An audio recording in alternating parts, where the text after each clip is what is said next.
السلام علیکم ورحمۃ اللہ وبرکاتہ۔ الحمد للہ رب العالمین والصلاة والسلام علی رسولہ الکریم، اما بعد۔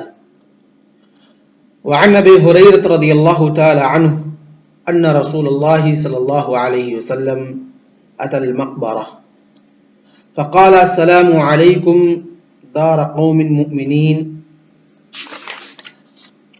وإنا إن شاء الله بكم لاحقون وددت أنا قد رأينا إخواننا قالوا أولسنا إخوانك يا رسول الله قال أنتم أصحابي وإخواننا الذين لم يأتوا بعد فقال كيف تعرف من لم يأتي بعد من أمتك يا رسول الله فقال أرأيت لو أن رجلا له خيل غرا محجلة بين ظهر خيل دهم وبهم ألا يعرف خيله فقالوا بلى يا رسول الله قال فإنهم يأتون غرا محجلين من الوضوء وأنا فرطهم على الحوض رواہ مسلم۔ راوی حدیث حضرت ابو ہریرہ رضی اللہ تعالی عنہ فرماتے ہیں کہ اللہ کے رسول صلی اللہ علیہ وسلم مقبرہ پر آئے۔ مقبرہ کسے کہتے ہیں؟ مقبرہ وہ جگہ مکان الذی یدفن فیہ الموتى، وہ مقام جہاں پر مردوں کو دفن کیا جاتا ہے، اس کو کیا کہتے ہیں؟ اس کو مقبرہ کہتے ہیں۔ تو یہاں سے جو مقبرہ مراد ہے کہ اتل مقبرہ، یعنی مقبرہ خاص پر آئے۔ وہ مقبرہ کون سا تھا؟ بقیع غرقد تھا۔ بقیع غرقد تھا جہاں پر مومن مسلمان صحابہ کرام مدفون تھے۔ فقال، تو اللہ کے رسول صلی اللہ علیہ وسلم نے کہا، السلام علیکم دار قوم مؤمنین، کہ اے مومنوں کے جماعتوں کے گھر، یعنی آپ لوگوں کا گھر یہی ہے کیونکہ آپ لوگ یہاں پر دفن کر دیے گئے ہیں۔ آپ پر اللہ رب العالمین کی سلامتی ہو، اللہ رب العالمین کی رحمت ہو۔ تو گویا کہ اس کے بعد اللہ کے رسول صلی اللہ علیہ وسلم نے کہا، وَإِنَّا إِن شَاءَ اللَّهُ بِكُمْ لَاحِقُونَ، اور ہم جلد ہی آپ لوگوں سے، اگر اللہ رب العالمین نے چاہا تو ہم آپ لوگوں سے جلد ہی ملاقات کریں گے، یعنی ہم کو بھی مرنا ہے۔ کل نفس ذائقۃ الموت، ہر نفس کو موت کا مزہ چکھنا، یعنی جس طریقے سے آج آپ دفن ہیں کل ہمیں بھی دفن کر دیا جائے گا زمین کے اندر۔ تو گویا کہ اللہ کے رسول صلی اللہ علیہ وسلم اس حدیث کے اندر یہ بھی ہمیں بتلا رہے ہیں کہ اگر کوئی مقبرے کی زیارت کرے، وہ جگہ، اس جگہ کی زیارت کرے جہاں مردے دفن ہیں، تو وہاں پر اس کے کچھ آداب ہیں۔ ان الفاظ کے ساتھ شروعات کرے، کہے السلام علیکم دار قوم مؤمنین وَإِنَّا إِن شَاءَ اللَّهُ بِكُمْ لَاحِقُونَ۔ تو یہاں پر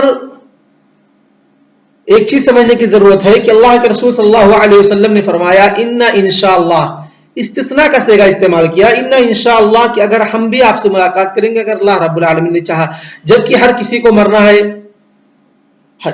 یہ بات فکس ہے کہ ہر کوئی مرے گا، دنیا کے اندر کسی کو ہمیشگی نہیں ہے بلکہ ہر کسی کو مرنا۔ تو انشاءاللہ استثناء کا صیغہ کیوں استعمال کیا؟ تو اس کا جواب دیتے ہوئے شراح حدیث فرماتے ہیں کہ یہ تبرک کے لیے استعمال کیا گیا ہے، یہ شک کے لیے استعمال نہیں کیا گیا ہے۔ کس کے لیے استعمال کیا گیا ہے؟ ان رسول اللہ صلی اللہ علیہ وسلم استثنى او استخدم جملة المستثنى لماذا؟ للتبرك لا للشك، للتبرك لا للشك۔ وكذلك أجيب بجواب آخر، أي أن النبي صلى الله عليه وسلم فعل هذا امتثالا لأوامر الله سبحانه وتعالى، حيث قال الله سبحانه وتعالى في قرآن المجيد ولا تقولن لشيء إني فاعل ذلك غدا إلا أن يشاء الله، کہ اے لوگو آپ ہرگز نہ کہیں، کبھی بھی نہ کہیں، بالکل نہ کہیں کہ میں فلاں دن فلاں چیز کل کرنے والا ہوں یا فلاں کام میں کرنے والا ہوں، مگر یہ ضرور کہیں الا ان شاء اللہ، مگر اگر اللہ رب العالمین نے چاہا۔ یعنی وَإِن كُنْتَ عَزَمْتَ بِفِعْلِ الفعل فلا تقل انی فاعل او انی سافعل الا ان تقول انشاء اللہ، مگر کیا ہے لفظ انشاء اللہ کے ساتھ. تو اسی اوامر کی امتثال دینے کے لیے، اسی اوامر کو اپنانے کے لیے، اس کو عملی جامہ پہنانے کے لیے اللہ کے رسول صلی اللہ علیہ وسلم نے اس حدیث کے اندر انا انشاء اللہ کا لفظ استعمال کیا. فاظن ان الامر علیکم واضح. اس کے بعد کہا وددت انا قد رأینا اخواننا، وددت انا قد رأینا اخواننا، کہ میں چاہتا ہوں، تمنیت واحببت، کہ میرے دل کے اندر یہ خواہش پیدا ہوتی ہے اور میں چاہتا ہوں کہ اپنے بھائیوں کو دیکھوں. تو بعض لوگ کہتے ہیں اس سے مراد دنیا کے اندر اللہ کے رسول صلی اللہ علیہ وسلم نے کہا، بعض لوگ کہتے ہیں قیل بعد الموت، کی موت کے بعد. قالوا اولسنا اخوانک، تو صحابہ کرام نے کہا اللہ کے رسول صلی اللہ علیہ وسلم آپ کے بھائی نہیں ہیں. We are not your brothers, ہم آپ کے بھائی نہیں ہیں. او اللہ کے رسول صلی اللہ علیہ وسلم، او prophet of Allah, we are not your Brother. Then our Prophet Muhammad sallallahu alaihi wasallam said, not antum ashabi, but you have some special thing. Do you know what? You are my ashab. تم میرے کیا ہو؟ ساتھی ہو. یعنی تمہیں بھائی کے ساتھ ساتھ ایک اور میزہ، ایک اور quality, you have some special quality. تمہارے پاس ایک اور میزہ، ایک اور کوالٹی ہے. وہ کیا ہے؟ تم بھائی کے ساتھ ساتھ کیا ہو؟ اصحابی ہو، میرے ساتھی بھی ہو، میرے اصحاب ہو، جن کو میری صحبت حاصل ہے، جن کے لیے یہی کافی ہے. رضی اللہ عنہم ورضوا عنہ، تم میرے ساتھی ہو. واخواننا الذین لم یأتوا بعد، اور بھائی تو وہ ہیں جو ابھی تک آئے نہیں ہیں، جن کا وجود ابھی تک دنیا کے اندر نہیں ہوا ہے. فقالوا کیف تعرف من لم یأتی بعد من امتی یا رسول اللہ. Then they said, how will you know them? آپ ان کو کیسے جانیں گے، کیسے پہچانیں گے؟ من لم یأتی بعد، who didn't come till now، جو ابھی تک نہیں آئے ہیں، یا جن کا وجود ابھی تک نہیں ہوا ہے، یا جو ابھی تک پیدا نہیں کیے گئے ہیں آپ کے امتی میں سے. یا رسول اللہ، فقال ارأیت لو ان رجلا له خیل غرا محجلا، تو اللہ کے رسول صلی اللہ علیہ وسلم نے پوچھا کہ آپ لوگوں کا اس آدمی کے بارے میں کیا خیال ہے جس کے پاس گھوڑے ہو. غر کسے کہتے ہیں؟ ان تکون البیاض فی الجبہہ، فی جبہۃ الفرس، وہ سفیدی جو گھوڑے کے پیشانے پر، اس کو کیا کہتے ہیں؟ غر کہتے ہیں. محجل کسے کہتے ہیں؟ ان تکون البیاض فی قوائم الفرس، جو کہ گھوڑے کے اگلے پیروں کے اندر، اس کے پیروں کے اندر ہوتے ہیں، اس کو کیا کہتے ہیں؟ محجل کہتے ہیں. تو اللہ کے رسول صلی اللہ علیہ وسلم نے فرمایا کہ آپ لوگوں کا اس آدمی کے بارے میں کیا خیال ہے جس کے پاس گھوڑے ہو اور اس کے گھوڑے کے پیشانی سفید ہو اور اس کے گھوڑے کے پاؤں سفید ہوں. بینا ظہری خیل دہم و بہم، ان گھوڑوں کے درمیان جو کہ صرف اور صرف کالے گھوڑوں کے درمیان ہوں. یعنی ایسی جگہ جہاں پر صرف اور صرف کالے گھوڑے رہ رہے ہوں. دہم کسے کہتے ہیں؟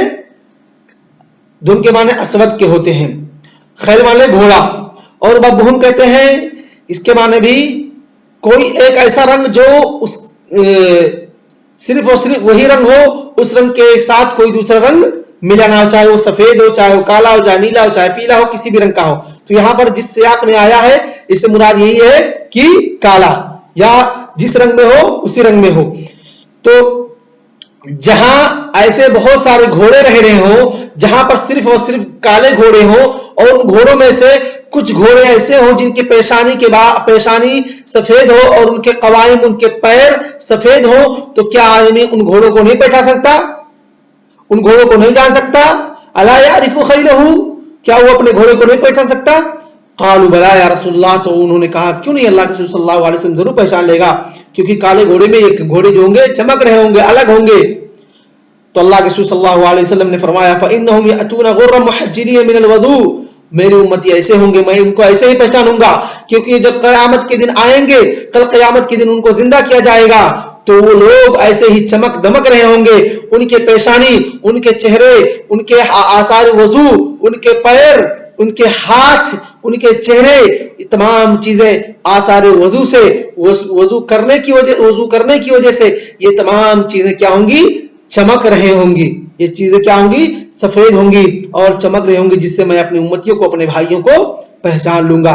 گویا کہ اس حدیث کا کتاب الوضو سے، کتاب الطہارت سے کیا تعلق ہے کہ اگر بندہ دنیا کے اندر وضو کرتا ہے اور وضو جب کرتا ہے تو نماز پڑھتا ہے، تو اللہ کے رسول صلی اللہ علیہ وسلم اس بندے کو اس کے آثار وضو کی وجہ سے بآسانی پہچان سکیں گے، اور اس کے لیے کیا ہے، اور اس کے بعد اللہ کے رسول صلی اللہ علیہ وسلم نے فرمایا وَأَنَا فَرَطُهُمْ عَلَى الْحَوْضِ أَيْ سَابِقُكُمْ أَوْ سَابِقُهُمْ، میں ان سے پہلے حوض پر پہنچوں گا، اور حوض سے ان لوگوں کے لیے کیا ہے، پینے کی چیزیں اور تمام چیزیں ان کے لیے تیار کر کے رکھوں گا، ان تمام چیزوں کو ان کے لیے تیار کر کے رکھوں گا جس کو ان کی ضرورت ہوگی۔